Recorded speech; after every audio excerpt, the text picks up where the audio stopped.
Welcome to KwikBites from Jamaica, your go-to podcast for quick, insightful conversations on the latest trends, intriguing stories, and topics that matter to you. Whether you're taking a break or on the move, we're here to keep you informed and entertained in 10 minutes or less. Let's dive in. Imagine a Jamaica where every street corner is under surveillance, where political promises echo without resolution, and where rural schools close their doors for good. What does this mean for Jamaicans at home and abroad? Let's dive into the stories shaping our island nation today.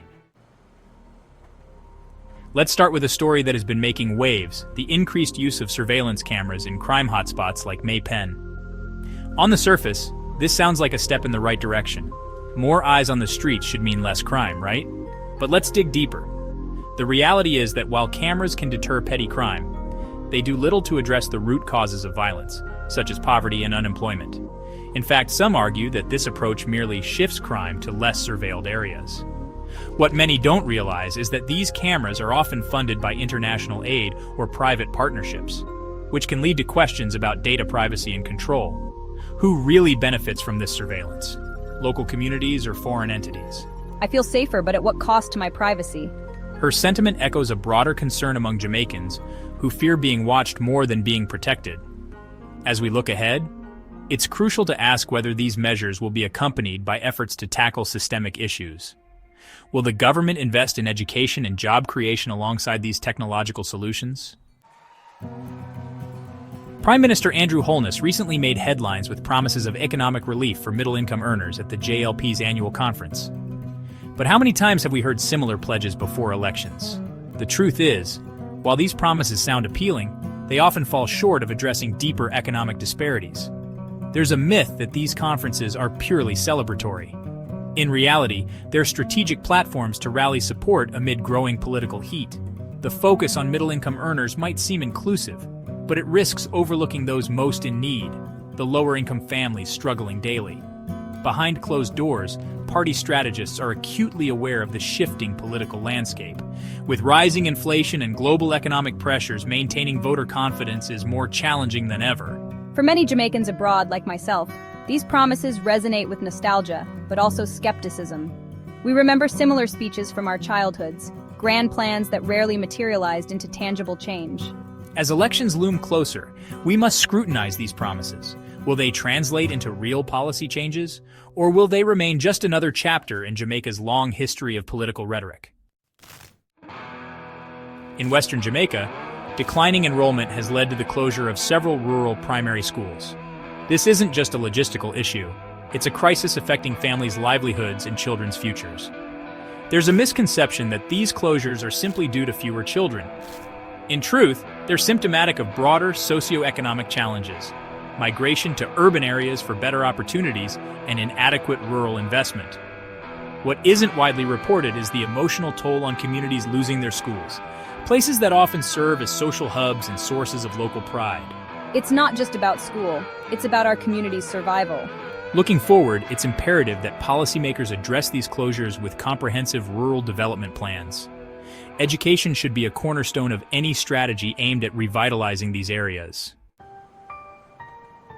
This disturbing incident involving 6 teenage boys accused of sexually assaulting an underage girl has sparked outrage across Jamaica. It's a stark reminder of the urgent need to address issues of gender-based violence and youth crime. Some might dismiss this as an isolated incident, but it reflects a broader societal problem. Jamaica has long struggled with high rates of violence against women, and this case underscores the need for comprehensive education on consent and respect from a young age. What isn't often discussed is the lack of adequate support systems for both victims and perpetrators. Rehabilitation programs for young offenders are scarce, and victims frequently face stigma rather than support. The impact on the victim and her family is profound. Their voices often get lost in the media frenzy, but their need for justice and healing is paramount. Community leaders are calling for more resources to support affected families and prevent future incidents. As this case progresses through the legal system, it's crucial to push for reforms that address the root causes of such violence. Education, community engagement, and stronger legal frameworks must be prioritized to protect our youth. The announcement of a new school safety policy by Jamaica's Minister of Education is a step towards addressing safety concerns in schools. But will it be enough? There's a perception that policies alone can solve safety issues. However, without proper implementation and resources, these policies risk becoming mere paperwork. Many schools lack basic infrastructure and security measures due to budget constraints. Teachers and staff often feel ill-equipped to handle safety threats, highlighting the need for comprehensive training and support. I want my kids to learn in peace, but I worry every day about their safety. As this policy is finalized, stakeholders must ensure it includes actionable steps and sufficient funding. Community involvement will also be key in fostering safe learning environments. A recent 3-vehicle crash on Highway 2000 serves as a grim reminder of road safety challenges in Jamaica. While no serious injuries were reported this time, it highlights ongoing concerns about traffic management and infrastructure. Some might attribute such accidents solely to reckless driving. However, poor road conditions and inadequate signage also play significant roles in these incidents. Infrastructure development often lags behind the increasing number of vehicles on Jamaican roads. This mismatch leads to congestion and higher accident risks. We need better roads, not just more highways. As Jamaica continues to develop its transportation network, prioritizing road safety measures will be essential. This includes regular maintenance, improved signage, and public awareness campaigns on safe driving practices. These stories paint a complex picture of Jamaica today, a nation grappling with modern challenges while rooted in long-standing issues. For Jamaicans living abroad, staying informed and engaged is crucial. As we reflect on these headlines, let's continue to question, challenge, and support efforts to build a better future for our beloved island. Thank you for tuning in today. Let's keep the conversation going, because every story matters. As we wrap up today's episode of Quick Bites, I want to thank our sponsor, SAG Realty in Atlanta, Georgia. If you're looking to buy or sell property in the Atlanta area, SAG Realty is your go-to team. With their local expertise and personalized service, they'll help you navigate the real estate market with ease. Whether it's your dream home or an investment opportunity, SAG Realty is here to turn your real estate goals into reality. Imagine walking into your ideal home or finding the perfect buyer for your cherished place. That's what I do, turn dreams into reality. Reach out today.